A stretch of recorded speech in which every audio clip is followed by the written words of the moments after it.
دوستو آج کی ویڈیو میں ہم جانیں گے کہ حضرت اویس قرنی اصل میں کون تھے اور کب جناب رسول اللہ صلی اللہ تعالی علیہ وسلم پر وہ ایمان لائے، اور یہ بھی کہ آخر انہیں کیوں جنت میں جانے سے روک دیا جائے گا، اور سب سے اہم بات یہ کہ ایسی باتیں جو کہ جناب اویس قرنی کی طرف غلط منسوب ہیں ان کا بھی ذکر کریں۔ السلام علیکم ورحمۃ اللہ وبرکاتہ۔ امید ہے آپ سب خیریت سے ہوں گے۔ میں بھی الحمدللہ اللہ کا لاکھ لاکھ شکر ہے سر خیریت سے ہوں۔ اور انشاءاللہ جس ویڈیو پر ریئیکشن دے رہے ہیں دوستو بڑی امپورٹنٹ ویڈیو ہے، بہت بہترین ویڈیو ہے، بہت پیاری ویڈیو ہے۔ یہ ویڈیو اتنی بہترین ہے کہ آپ لوگ کا بھی ایمان تازہ ہو جائے گا اس کو دیکھ کے، ایک ایک چیز ایک ایک بول اس کے سمجھیے گا۔ بہت اچھی بہت بہترین ویڈیو۔ دوستو آج ہم جانیں گے حضرت اویس قرنی کے بارے میں۔ یہ اویس قرنی کون ہے، ان کی پورا اتہاس جانیں گے اس ویڈیو کے ذریعے سے، اور یہ ان کی عبادت کا تو وہ مطلب ہے اس کی کوئی مثال نہیں ہے۔ ہمارے پیارا کا نبی صلی اللہ علیہ وسلم نے خود ان کے بارے میں فرمایا، اور حضرت عمر بن خطاب سے ان کی پوری نشانیاں بتا دیں کہ کس طرح سے وہ دکھتے ہیں۔ ان کا سینہ چوڑا ہوگا، رنگ اس طرح سے ہوگا، ایسا ہوگا ویسا ہوگا، اور ایک ایک چیز بتا دی تھی حضرت عمر بن خطاب کو، اور حضرت علی کو بھی شاید بتائی تھی۔ تو دوستو اس ویڈیو کے ذریعے سے ہم جانیں گے اویس قرنی کے پورا اتہاس جانیں گے، پوری حقیقت ان کی سچائی جانیں گے۔ تو ویڈیو کو انت تک ضرور دیکھیے گا، بہترین ویڈیو ہے، اچھی ویڈیو ہے، اور اس کو دیکھ کے اس کو سن کے آپ کا ایمان بھی انشاءاللہ ہم چاہتے تازہ ضرور ہو جائے گا کہ حضرت اویس قرنی کی کیا معاملہ ہے، اور ان کی کیا ان کا رتبہ ہے، کیا ان کا ہے حقیقت ہے۔ تو چلیے بنا دیری پہلے ہم لوگ ویڈیو اسٹارٹ کرتے ہیں، پھر اس کے بعد بات کرتے ہیں۔ دوستو آج کی ویڈیو میں ہم جانیں گے کہ حضرت اویس قرنی اصل میں کون تھے اور کب جناب رسول اللہ صلی اللہ تعالی علیہ وسلم پر وہ ایمان لائے، اور یہ بھی کہ آخر انہیں کیوں جنت میں جانے سے روک دیا جائے گا، اور سب سے اہم بات یہ کہ ایسی باتیں جو کہ جناب اویس قرنی کی طرف غلط منسوب ہیں ان کا بھی ذکر کریں گے۔ دوستو ویسے تو رسالت مآب صلی اللہ علیہ وسلم کے ساتھ تمام صحابہ کرام رضوان اللہ علیہ اجمعین میں سے ہر ایک کی محبت اور عقیدت دیدنی ہوتی تھی، لیکن جس تابعی کی فرط محبت پر صحابہ کرام کو بھی رشک آتا تھا وہ تاریخ میں اویس قرنی کے نام سے مشہور ہے۔ آپ کا پورا نام اویس بن عامر اور کنیت ابو عمر، اور یمن کے مشہور علاقے قرن میں پیدا ہوئے۔ قرن کی بستی سلالہ شہد اور جبل سے حضرت ایوب علیہ السلام کے مزار کے درمیان پڑتی تھی۔ یہ پہاڑوں کی اترائی پر چھوٹا سا گاؤں تھا، لیکن گاؤں کے آثار اب ختم ہو چکے ہیں۔ آپ اس گاؤں میں بھیڑ بکریاں چرایا کرتے تھے۔ والدہ کے علاوہ خاندان میں کوئی نہ تھا، وہ بھی اکثر علیل اور بیمار رہتی تھیں اور بوڑھی تھی۔ والد کا انتقال بچپن میں ہی ہو چکا تھا۔ آپ نبی کریم علیہ الصلوۃ والسلام کے دور رسالت سے تعلق رکھتے تھے، لیکن حضرت محمد مصطفیٰ صلی اللہ علیہ وسلم کے دیدار سے فیض یاب نہ ہو سکے۔ اس کی وجہ یہ بیان کی جاتی ہے کہ وہ اپنی والدہ کی ضعیفی اور نابینا ہونے کی وجہ سے انہیں چھوڑ کر سفر نہیں کر سکتے تھے۔ آپ کا رواں مسلمان اور عاشق رسول تھا۔ آپ کا رنگ گندمی، قد میانہ اور جسم لاغر، اندام پتلی کمر اور سکڑا ہوا شکم، اور آپ کی داڑھی مبارک گھنی، بال الجھے ہوئے اور آنکھیں نیل گوں تھیں۔ آپ کا لباس انتہائی سادہ اور بوسیدہ ہوتا تھا۔ لوگ آپ کو تنگ کرتے مگر آپ نے کسی کے لیے کبھی بددعا نہ فرمائی۔ جب کبھی آبادی کی طرف آتے تو ناسمجھ اور بے وقوف لوگ اور بچے آپ کی حالت دیکھ کر ہنستے اور آپ کو دیوانہ سمجھتے اور تنگ کرنے کی غرض سے آپ پر پتھر پھینکتے تھے۔ تو آپ رضی اللہ تعالیٰ عنہ ان سے مخاطب ہو کر فرماتے، لوگوں چھوٹے چھوٹے پتھر اور کنکریاں مارا کرو، بڑے پتھر مارنے سے میرا خون بہہ جاتا ہے اور میرا وضو ٹوٹ جاتا ہے، تو میرا ایسا کرنے سے میری نماز قضا ہو جاتی ہے۔ آپ کے لباس میں دو چیزیں شامل تھیں، ایک اونٹ کے بالوں کا کمبل اور دوسرے پاجامہ تھا۔ محترم دوستو حضرت اویس قرنی رضی اللہ تعالیٰ عنہ ایک مسلمان گھرانے میں پیدا ہوئے، مگر یہ سوال ضرور ذہن میں ابھرتا ہے کہ آپ خاتم النبیین صلی اللہ علیہ وسلم پر کب ایمان لائے تھے؟ تو اس وقت کا تعین کرنا ممکن نہیں، لیکن یہ بات پوری ذمہ داری سے کہی جا سکتی ہے کہ جب سرکار دو عالم صلی اللہ علیہ وسلم کا چرچا عرب کے دوسرے علاقوں کے ساتھ یمن میں بھی ہوا تو لوگوں کی طرف آپ بھی نبی آخر الزمان کے اسم مبارک سے آگاہ ہو گئے، تو دل نے آپ کے سچا ہونے کی گواہی دی تو آپ ایمان لے آئے۔ لیکن یہ بات صرف ایمان لانے پر ختم نہ ہوئی، بلکہ آپ کو امام الانبیاء صلی اللہ علیہ وسلم سے حقیقی عشق ہو گیا تھا، عشق ایسا کہ جس کی انتہا نہ ہو اور نہ تشریح کی جا سکتی ہے۔ ناظرین گرامی، ایک دن ہمت کر کے والدہ ماجدہ سے نبی علیہ الصلوۃ والسلام کی زیارت کے لیے رخصت کی اجازت چاہی۔ والدہ نے اجازت دیتے ہوئے فرمایا کہ بیٹا جلدی واپس آ جانا۔ آپ رضی اللہ تعالی عنہ نے ضرورت کی چند چیزیں لی اور ایک لمحہ ضائع کیے بغیر ننگے پاؤں بےتابی سے گھر سے بھاگے چلے گئے۔ قرن سے مدینہ کا طویل سفر پیدل اور ننگے پاؤں طے کر کے دیار حبیب صلی اللہ علیہ وسلم میں جب پہنچے تو ام المومنین حضرت عائشہ صدیقہ رضی اللہ تعالی عنہا کے حجرہ مبارک پر تشریف لے گئے تھے، اور دریافت کرنے پر پتہ چلا کہ حضور نبی کریم علیہ الصلوۃ والسلام باہر تشریف فرما ہیں۔ تو آپ نے ام المومنین حضرت عائشہ صدیقہ رضی اللہ تعالی عنہا سے عرض کیا کہ جب حضور نبی کریم علیہ الصلوۃ والسلام تشریف لائیں تو آپ صلی اللہ علیہ وسلم سے میرا سلام عرض کر دیجیے گا۔ والدہ ماجدہ کے حکم کے مطابق آپ انتظار کیے بغیر واپس آ گئے۔ جب نبی علیہ الصلوۃ والسلام گھر تشریف لائے تو ایک نور کا حالہ دیکھا جو پہلے کبھی نہ تھا۔ حضرت عائشہ سے دریافت کیا کہ یہاں کون آیا تھا؟ انہوں نے کہا ایک شتر بان تھا جو سلام کہہ کر چلا گیا ہے۔ یہ سن کر آپ علیہ الصلوۃ والسلام نے ارشاد فرمایا کہ تحقیق یہ نور اویس قرنی کا نور ہے۔ محترم دوستو، حضرت سیدنا خواجہ اویس قرنی رضی اللہ تعالی عنہ کا تذکرہ سرکار دو عالم نور مجسم صلی اللہ علیہ وسلم کی احادیث میں بھی ملتا ہے۔ چند احادیث کو حضرت امام جلال الدین سیوطی رحمۃ اللہ تعالی علیہ نے اپنی تصنیف جمع الجوامع میں، اور کچھ احادیث حضرت شیخ عبدالحق محدث دہلوی رحمۃ اللہ تعالی علیہ نے شرح مشکات میں تحریر فرمایا ہے۔ ان احادیث کا مفہوم کچھ اس طرح ہے۔ حضرت سیدنا ابو ہریرہ رضی اللہ تعالی عنہ سے مروی ہے کہ سرکار دو عالم صلی اللہ علیہ وسلم نے ارشاد فرمایا، بے شک اللہ عز و جل اپنے بندوں میں سے ان کو زیادہ پسند فرماتا ہے جو مخلص، پرہیزگار اور گمنام ہوتے ہیں، جن کے چہرے گرد آلود، بھوک کی وجہ سے پیٹ کمر سے ملے ہوئے اور بال بکھرے ہوئے ہوں۔ اگر وہ امراء کے پاس جانا چاہیں تو انہیں اجازت نہ ملے، اگر کسی محفل میں موجود نہ ہوں تو کوئی ان کے متعلق سوال نہ کرے، اور اگر موجود ہوں تو کوئی انہیں اہمیت نہ دے، اور اگر وہ کسی سے ملاقات کریں تو لوگ ان کی ملاقات سے خوش نہ ہوں، اور اگر وہ بیمار ہو جائیں تو کوئی ان کی عیادت نہ کرے، اور جب مر جائیں تو لوگ ان کے جنازے میں شریک نہ ہوں۔ صحابہ کرام رضوان اللہ علیہم اجمعین نے عرض کیا، یا رسول اللہ صلی اللہ علیہ وسلم، ایسے لوگوں سے ہماری ملاقات کیسے ہو سکتی ہے اور وہ کون ہے؟ حضور علیہ الصلوۃ والسلام نے ارشاد فرمایا، اویس قرنی رحمۃ اللہ تعالی علیہ انہی لوگوں میں سے ایک ہیں۔ صحابہ کرام نے عرض کیا، یا رسول اللہ صلی اللہ علیہ وسلم، اویس قرنی کون ہے؟ نبی کریم علیہ الصلوۃ والسلام نے ارشاد فرمایا کہ اس کا قد درمیانہ، سینہ چوڑا، رنگ شدید گندمی، اور باقی تمام نشانیاں بیان فرما دی، اور ساتھ ساتھ یہ بھی بیان فرمایا کہ اپنے سیدھے ہاتھ کو الٹے ہاتھ پر رکھ کر قرآن پاک کی تلاوت کرتا ہے، زارو قطار رونے والا ہے، اس کے پاس دو چادریں ہیں، ایک بچھانے کے لیے اور ایک اوڑھنے کے لیے، دنیا والوں میں گمنام ہے لیکن آسمانوں میں اس کا خوب چرچا ہے۔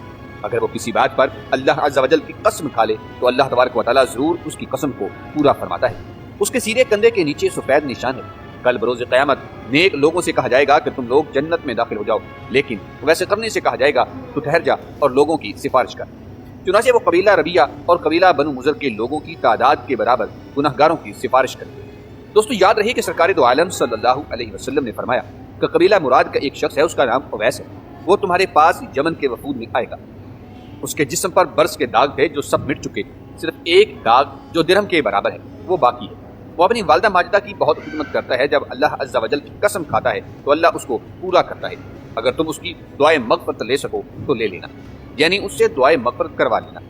محترم دوستو، حضرت عمر فاروق اور جناب مولا علی پاک رضی اللہ تعالی عنہما تقریباً 10 سال تک حضرت سیدنا اویس قرنی رحمۃ اللہ تعالی علیہ کو تلاش کرتے رہے، لیکن ان کے بارے میں معلومات نہ مل سکی۔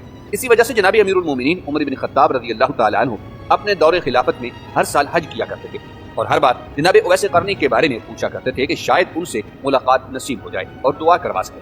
پھر جناب امیر المومنین جناب عمر بن خطاب رضی اللہ تعالی عنہ زندگی کے آخری سال یا 1 سال پہلے آپ رضی اللہ تعالی عنہ نے حج کے موقع پر جبل ابو قیس پر کھڑے ہو کر لوگوں سے مخاطب ہوتے ہوئے بلند آواز سے فرمایا، اے یمن سے آنے والے حجاج کھڑے ہو جاؤ۔ سب یمنی کھڑے ہو گئے۔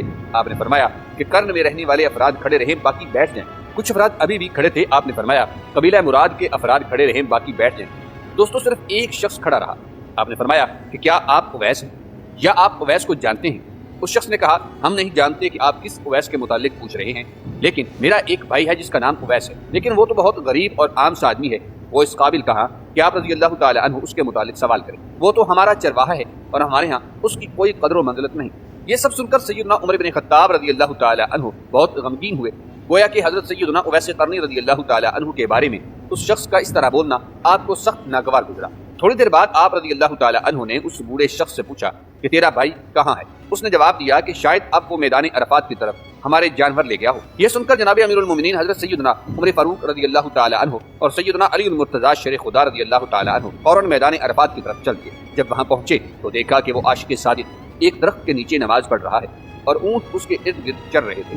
یہ دیکھ کر سیدنا عمر فاروق اور حضرت علی رضی اللہ تعالی عنہما اپنی سواریوں سے نیچے اترے اور اس عاشق صادق کے پاس آ کر سلام کہا۔ حضرت اویس قرنی رحمۃ اللہ تعالی علیہ نے نماز کو مکمل کیا، نماز سے فارغ ہوئے سلام کا جواب دیا۔ امیر المومنین حضرت سیدنا عمر بن خطاب رضی اللہ تعالی عنہ اور سیدنا مولا علی رضی اللہ تعالی عنہ نے پوچھا، اے شخص تو کون ہے؟ اس نے جواب دیا کہ میں اپنی قوم کا مزدور اور چرواہا ہوں۔ آپ دونوں حضرات نے فرمایا کہ ہم آپ سے ان چیزوں کے متعلق سوال نہیں کر رہے، بلکہ یہ بتائیں کہ آپ کا نام کیا ہے؟ حضرت عمر بن خطاب رضی اللہ تعالی عنہ نے ان سے پوچھا، کیا آپ کو برس کی بیماری لاحق تھی جو اب ختم ہو چکی ہے، صرف 1 درہم کے برابر جگہ باقی؟ انہوں نے کہا، جی ہاں بالکل ایسا ہی ہے۔ پھر حضرت عمر رضی اللہ تعالی عنہ نے پوچھا، کیا آپ کی والدہ ہیں؟ حضرت اویس نے جواب دیا، جی ہاں الحمدللہ۔ یہ سن کر سیدنا اویس قرنی رحمۃ اللہ تعالی علیہ نے عرض کی، آپ لوگ مجھ سے کیا چاہتے ہیں؟ پھر عمر فاروق رضی اللہ تعالیٰ عنہ نے انہیں حدیث نبوی سنائی کہ میں نے رسول اللہ صلی اللہ علیہ وسلم کو سنا ہے کہ آپ نے فرمایا تمہارے پاس یمن کے حلیف قبائل کے ساتھ اویس بن عامر آئے گا، اس کا تعلق قرن قبیلے کی شاخ مراد سے ہوگا، اسے برص کی بیماری لاحق تھی جو کہ ختم ہو چکی ہے، صرف 1 درہم کے برابر نشان باقی ہے، وہ اپنی والدہ کے ساتھ نہایت نیک سلوک کرتا ہے، اگر اللہ پر قسم ڈال دے تو اللہ اس کی قسم پوری فرما دیتا ہے۔ کیا آپ رحمۃ اللہ تعالیٰ علیہ ذرا اپنا سیدھا کندھا دکھائیں گے؟ اگر وہ نشان موجود ہوا تو ہم پہچان جائیں گے کہ آپ رحمۃ اللہ تعالیٰ علیہ کے متعلق ہمارے کریم نبی صلی اللہ علیہ وسلم نے یہ خبر دی۔ دوستو یاد رہے کہ یہ سن کر حضرت اویس قرنی رحمۃ اللہ تعالیٰ علیہ نے اپنے کندھے سے چادر ہٹائی تو آپ رحمۃ اللہ تعالیٰ علیہ کے ہمارے کندھے کے نیچے سفید نشان موجود تھا۔ نشان دیکھتے ہی دونوں صحابہ کرام رضوان اللہ تعالیٰ علیہما نے حضرت سیدنا اویس قرنی رضی اللہ تعالیٰ عنہ کو بوسہ دیا اور فرمایا ہم گواہی دیتے ہیں کہ تم ہی وہ اویس قرنی ہو جس کے متعلق ہمیں نبی آخر الزمان صلی اللہ علیہ وسلم نے خبر دی۔ اللہ عز و جل آپ پر رحم فرمائے، آپ رحمۃ اللہ تعالیٰ علیہ ہمارے لیے مغفرت کی دعا کریں۔ یہ سن کر سیدنا اویس قرنی نے عرض کی کہ میں صرف اپنے لیے استغفار نہیں کرتا بلکہ ہر مومن مرد و عورت کے لیے استغفار کرتا ہوں۔ آپ لوگوں پر اللہ نے میرا حال تو منکشف فرما ہی دیا ہے، اب آپ اپنے متعلق بتائیں کہ آپ کون ہیں۔ سیدنا مولا علی رضی اللہ تعالیٰ عنہ نے یہ سن کر جواب دیا کہ یہ امیر المومنین حضرت عمر بن خطاب رضی اللہ تعالیٰ عنہ ہیں اور میں علی بن ابی طالب رضی اللہ تعالیٰ عنہ ہوں۔ یہ سنتے ہی حضرت اویس قرنی رحمۃ اللہ تعالیٰ علیہ ادب سے کھڑے ہوئے اور عرض کی اے امیر المومنین اللہ تعالیٰ آپ کو سلامت رکھے اور آپ کو جزائے خیر عطا فرمائے۔ دوستو یہ سن کر امیر المومنین حضرت عمر بن خطاب رضی اللہ تعالیٰ عنہ نے فرمایا اللہ آپ پر بھی رحم فرمائے، آپ اسی مقام پر میرا انتظار فرمائے تاکہ میں مکہ مکرمہ سے کچھ چیزیں خرید لوں اور کچھ کپڑے وغیرہ لے آؤں۔ آپ نے عرض کی حضور آپ تکلف نہ فرمائیں، شاید آج کے بعد میں آپ کی زیارت نہ کر سکوں گا، میں کپڑوں اور پیسوں کا کیا کروں گا؟ آپ دیکھ ہی رہے ہیں کہ میرے پاس اون کی 2 چادریں ہیں، یہ میرے لیے کافی، میرے پاس چمڑے کے جوتے بھی ہیں، میری قوم مجھے اونٹوں کی رکھوالی اور چرائی کے بدلے 4 درہم دیتے ہیں جو کہ میرے لیے کافی۔ اے امیر المومنین میرے اور آپ کے سامنے ایک تنگ اور دشوار گزار گھاٹی ہے جسے صرف کمزور اور ضعیف لوگ ہی عبور کر سکیں گے، بس ہو سکے تو اپنے آپ کو ہلکا کر لیں، اللہ عز و جل آپ پر رحم و کرم فرمائے۔ یہ سن کر حضرت سیدنا عمر بن خطاب رضی اللہ تعالیٰ عنہ نے اپنا درہ زمین پر مارا اور فرمایا اے عمر کاش تجھے تیری ماں نے جنا ہی نہ ہوتا۔ پھر فرمایا کیا کوئی ایسا ہے جو مجھ سے خلافت کو اس کی ذمہ داریوں اور اس کے ثواب کے ساتھ قبول کر لے؟ حضرت سیدنا اویس قرنی رحمۃ اللہ تعالیٰ علیہ نے عرض کی اے امیر المومنین جو کوئی اللہ عز و جل سے ڈرتا ہے وہ اس خلافت سے دور بھاگتا ہے، اب ہماری جدائی کا وقت آ گیا ہے۔ دوستو حضرت عمر بن خطاب رضی اللہ تعالیٰ عنہ نے ان سے دریافت فرمایا کہ آپ کہاں جانا چاہتے ہیں؟ حضرت اویس نے فرمایا کہ میں کوفہ جانا چاہتا ہوں۔ حضرت عمر نے کہا کیا کوفہ کے گورنر کے نام خط لکھوں تاکہ آپ اس کی مہمان نوازی میں رہیں؟ انہوں نے عرض کیا میں گمنام رہوں تو مجھے زیادہ اچھا لگے گا، اب آپ ایک طرف تشریف لے جائیں اور میں دوسری طرف چلا جاتا ہوں۔ چنانچہ امیر المومنین عمر بن خطاب رضی اللہ تعالیٰ عنہ اور حضرت مولا علی رضی اللہ تعالیٰ عنہ مکہ مکرمہ کی طرف تشریف لائے اور آپ رحمۃ اللہ تعالیٰ علیہ اونٹوں کو لے کر دوسری طرف چل اور اونٹوں کو قوم کے حوالے کر دیا، پھر سب کام چھوڑ کر صرف اللہ عز و جل کی عبادت میں مشغول ہوئے اور بالآخر اپنے حقیقی خالق سے جان گئے۔ اللہ پاک کی ان پر رحمت اور ان کے صدقے ہماری مغفرت فرمائے۔ دوستو راوی کہتے ہیں کہ جب آئندہ سال حج کے موقع پر ان کے قبیلے کا سربراہ ملا تو اس کی ملاقات حضرت عمر سے ہوئی۔ حضرت عمر رضی اللہ تعالیٰ عنہ نے اس سے اویس قرنی کے بارے میں استفسار کیا تو اس نے جواب دیا میں جناب اویس قرنی کو قسم پرسی اور ناداری کی حالت میں چھوڑ کر آیا۔ حضرت عمر نے بھی اس سے بھی مذکورہ حدیث سنائی۔ یہ آدمی بھی حج سے واپس جب اویس قرنی کے پاس آیا تو کہنے لگا کہ جناب میرے لیے دعائے استغفار کر دیجیے۔ اویس قرنی نے کہا تم ابھی نیک سفر سے آئے ہو، تم میرے لیے استغفار کرو۔ اس نے پھر کہا جناب میرے لیے آپ استغفار کرو۔ اویس قرنی نے پھر وہی جواب دیا تم ابھی نیک سفر سے آئے ہو، تم میرے لیے استغفار کرو۔ اور مزید یہ بھی کہا کہ کیا تمہاری ملاقات عمر بن خطاب رضی اللہ تعالیٰ عنہ سے تو نہیں ہوئی؟ آدمی نے کہا ہاں میری ملاقات امیر المومنین سے ہوئی ہے۔ تو اویس قرنی نے ان کے لیے استغفار کی دعا کی اور پھر لوگوں کو اویس قرنی کے بارے میں معلوم ہونا شروع ہوا۔ جب اس راز سے پردہ اٹھا تو اویس قرنی اپنا علاقہ چھوڑ کر کہیں دور چلے گئے۔ دوستو یاد رہے کہ اویس قرنی کو رسول اللہ صلی اللہ علیہ وسلم کی وفات کے بعد روضہ مقدسہ کی زیارت کا شوق غالب آیا۔ آپ مدینہ منورہ تشریف لے گئے۔ صحابہ کرام نے آپ سے سوال کیا کہ آپ نے حضور صلی اللہ علیہ وسلم کی ظاہری حیات مبارکہ میں زیارت کا شرف کیوں نہ حاصل کیا؟ آپ نے فرمایا کہ میری والدہ بیمار رہتی تھی اور مجھے اپنے پاس سے کہیں جانے کی اجازت نہ دیتی تھی۔ صحابہ کرام نے فرمایا ہم نے تو اپنے مال و متاع اور ماں باپ کو بھی حضور کی محبت اور شوق میں قربان کر دیا اور آپ فقط اپنی ماں کو چھوڑ نہ سکے۔ آپ نے فرمایا کہ آپ حضرات کو تو حضور علیہ الصلوۃ والسلام کی صحبت اور خدمت میں رہنے کا شرف حاصل رہا ہے، ذرا حضور علیہ الصلوۃ والسلام کا حلیہ مبارک تو بیان فرمائیے۔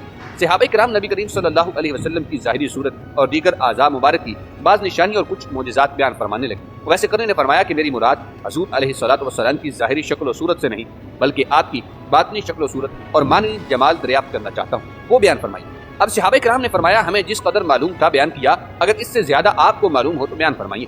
اس پر حضرت اویس قرنی نے عشق مصطفیٰ میں سرشار ہو کر حضور نبی کریم علیہ الصلوۃ والسلام کی جمال، کمال، عادات و خصائل اور حلیہ مبارک کا اس طرح بیان فرمایا کہ صحابہ کرام بے خودی اور جذب کی کیفیت طاری ہو گئی تھی۔ حالت سنبھلی تو صحابہ کرام کو اویس قرنی پر رشک آیا اور محبت کے جذبات سے مغلوب ہو کر آپ کے ہاتھوں کے بوسے لینے لگے۔ محترم دوستو، اب آخر میں آپ لوگوں کو وہ حدیث مبارک سناتے ہیں کہ جب لوگ جنت میں جا رہے ہوں گے تو ویسے کرنے بھی چلیں گے تو اس وقت اللہ تعالیٰ فرمائیں گے کہ باقیوں کو جانے دو، اویس کو روک دو۔ اس وقت حضرت اویس کرنے پریشان ہو جائیں گے اور کہیں گے اے اللہ، آپ نے مجھے دروازے پر کیوں روک لیا؟ اور مجھ سے اس وقت اللہ تعالیٰ فرمائیں گے پیچھے دیکھو۔ جب پیچھے دیکھیں گے تو پیچھے کروڑوں اربوں کی تعداد میں جہنمی لوگ کھڑے ہوں گے۔ اس وقت اللہ فرمائے گا کہ اویس، تیری ایک نیکی نے مجھے اتنا خوش کیا، اب تو انگلی کا اشارہ کر، جدھر جدھر تیری انگلی پھرتی جائے گی میں تیرے تو پہل ان کو جنت میں داخل کر دوں گا۔ محترم دوستو، عشق رسول ایک ایسا آفتاب ہے جس کی روشنی سے کرۂ ارض اور کائنات کی عمیق ترین اور بعید ترین گوشے روشن چمک رہے۔ اس آفتاب کی روشنی کے سامنے ہزاروں سورج اور ان کی روشنی بھی ماند پڑ جاتی ہے۔ ازل سے ابد تک ہر روز عشق رسول کی ایسی داستانیں منظر عام پر آتی رہیں گی جن سے اہل ایمان کے ایمان تازہ اور زندہ ہوتے رہیں گے۔ ہر دور میں عاشقان رسول اپنی والہانہ عقیدت اور محبت کا اظہار اسی طرح کرتے رہیں گے۔ دوستو، ایک انتہائی اہم بات جو کہ حضرت اویس قرنی کے بارے میں مشہور ہے وہ یہ ہے کہ کہا جاتا ہے کہ حضرت اویس قرنی رضی اللہ تعالی عنہ نے حضرت عمر اور حضرت علی رضی اللہ تعالی عنہما سے ملاقات کی تو آپ نے دیکھا کہ حضرت اویس قرنی کے دانت نہیں تھے، اور پھر پوچھنے پر بتایا گیا کہ انہوں نے حضور علیہ الصلوۃ والسلام کے دانت مبارک ٹوٹنے کی وجہ سے یہ سارے دانت توڑ دیے تھے، اور پھر کیا ہوا کہ ان کے لیے کیلے کا پھل نازل ہوا۔ یہ ایسی من گھڑت روایات کا حقیقت کے ساتھ کوئی تعلق نہیں ہے۔ تو دوستوں، یہ تھا ہمارا ایکشن جو ہم نے دیکھا اویس کرنی کے بارے میں۔ اویس کرنی بہت اہم ہستی مانی گئی ہے۔ اس ویڈیو میں جو بتایا گیا ہے بہت دیندار، پرہیزگار ان کو بتایا گیا ہے، اور نبی پاک صلی اللہ علیہ وسلم سے بے انتہا محبت کرنے والے تھے، تقویٰ، پرہیزگار تھے، اپنی ماں کی خدمت انہوں نے بہت کیا، تو اللہ نے انہیں اتنا بڑا مقام عطا کیا جو اس ویڈیو میں بتایا گیا کہ جہنمی جب جہنم میں جا رہے ہوں گے تو اللہ ان سے کہے گا اے اویس کرنی، جس طرف انگلی کرو گے جتنے لوگ چاہو گے وہ سب جنت میں چلے جائیں گے۔ تو یہ اس ویڈیو میں جو بتایا گیا ہے دوستوں، واقعی میں ایسی عبادت اللہ تعالیٰ سب کو نصیب فرمائے اور سب کو اتنا نیک، پرہیزگار، عبادت گزار ہر مسلمان کو اللہ تعالیٰ بنائے۔ اور دوسری بات یہ ہے کہ عبادت تو واقعی میں ایسی ہونا چاہیے، کسی اللہ اور بندے کے بیچ میں کوئی نہیں ہونا چاہیے۔ عبادت کا وہ مقام ہے، عبادت کا مطلب خالی نماز پڑھنا، روزہ رکھنا نہیں، عبادت ہر چیز کی ہوتی ہے۔ ماں باپ کی خدمت کرنا عبادت ہے، رزق حلال کمانا، کھانا، اپنے بچوں کو اچھی تربیت دینا، یہ سب عبادت میں ہی آتا ہے، سب عبادت میں آتا ہے۔ دوستوں، امید ہماری ویڈیو آپ کو اچھی لگی ہوگی۔ ویڈیو اچھی لگی ہو تو اس کو شیئر کریے گا۔